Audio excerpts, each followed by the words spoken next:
Bienvenue dans Nouveau Modèle, le podcast sur la mode responsable et engagée.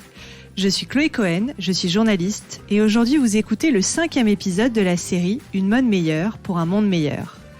J'ai pensé cette série de 9 épisodes comme un guide pratique pour vous accompagner à n'importe quel moment de votre réflexion et de votre transition vers une mode plus responsable. Dans cet épisode, on va parler de la qualité du vêtement. Qu'est-ce que ça veut dire et comment la reconnaître ? Avec la fast fashion, nous ne sommes pas forcément habitués à des matières durables et des finitions solides. Les coutures se défont, les fermetures éclairs se cassent, les boutons sont mal cousus. À ce niveau, on peut même parler d'obsolescence programmée du vêtement. Ça veut dire que l'objet n'a pas été conçu pour durer. C'est le principe même de la mode jetable qui nous pousse à acheter toujours plus de nouvelles pièces. C'est le cœur de son business model.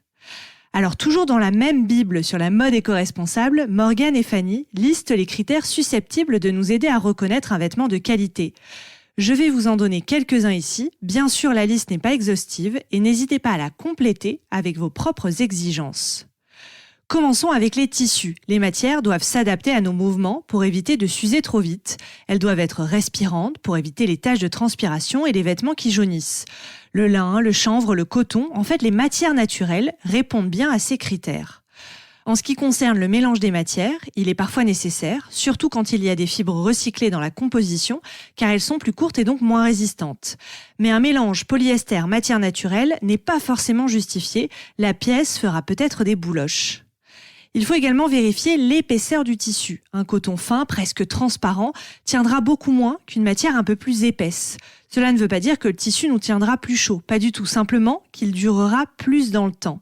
Après, ça dépend évidemment de l'usage des vêtements. Un pantalon, un t-shirt, un pull ont besoin d'être solides car on bouge dedans et on tire sur les coutures. Un foulard peut lui être fabriqué dans un tissu plus fin. D'une façon générale, n'hésitez pas à toucher les matières pour aiguiser vos sens et pour être sûr que le tissu réponde à vos envies et à vos exigences. Passons aux coutures et aux doublures. Soyez attentives et attentifs aux finitions.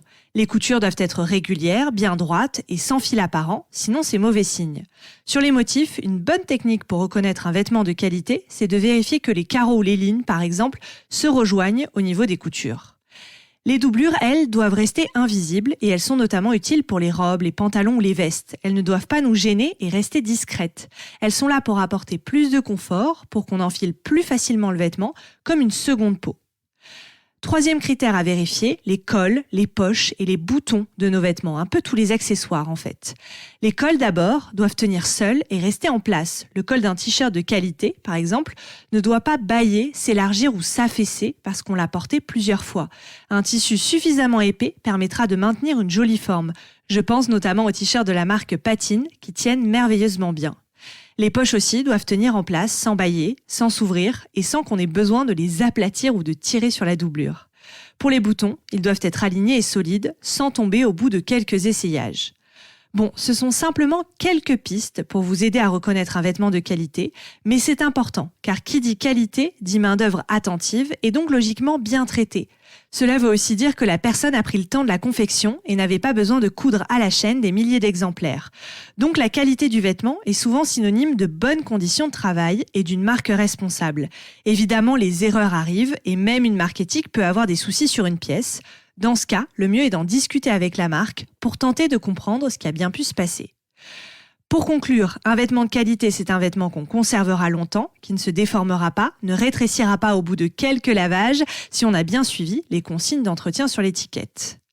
Voilà pour les conseils sur la qualité et je vous donne rendez-vous très bientôt pour apprendre à décrypter les étiquettes des vêtements. Je vous parlerai matière, label et lieu de fabrication.